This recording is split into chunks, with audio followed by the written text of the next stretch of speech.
पाहू शकता की मी मिरच्या कापून घेतलेल्या आहेत। एका मिरचीचे 2-2 तुकडे 3-3 तुकडे असे मीडियम साईजचे कापून घेतलेले आहे। मी पुसून वगैरे घेतलेले आहेत आणि इकडे लिंबूसुद्धा कापून घेतलेले आहे।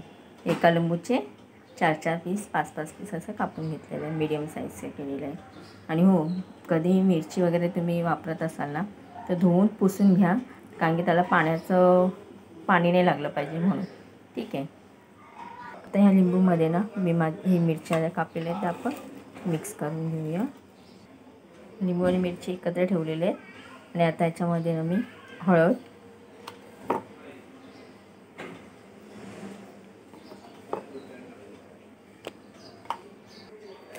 आणि मी जाडं मीठ टाकत आहे। तुमच्याकडे बारीक असेल तर बारीक पण तुम्ही टाकू शकता। मी जाडं मीठ, जेवढं मीठ जास्त टाकाल तेवढंच लोणचं व्यवस्थित टिकून राहते। ठीक आहे, आणि आंबट असल्यामुळे काय मीठ जास्त खारटपणा काय येणार नाही। आता हे व्यवस्थित मिक्स करूया आपण।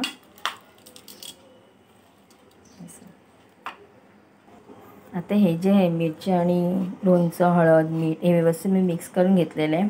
ह्याला पाहिजे तुम्ही 2-3 दिवस असंच ठेवा आणि तुम्ही वापरू शकता खाण्यासाठी। जर तुम्हाला असं नाही खायचं आहे तर तुम्ही ह्याला चांगलं व्यवस्थित सॉफ्ट झाल्यावर ह्याला तुम्ही ऑइल टाकून फोडणी द्या। ठीक आहे, आता तर सध्या मी असंच ठेवते 2-3, कमीत कमी 24 तासासाठी तरी असं मी ठेवून देईन। ठीक आहे, आणि ह्याचं पुढचा भाग पुढच्या व्हिडिओला। धन्यवाद।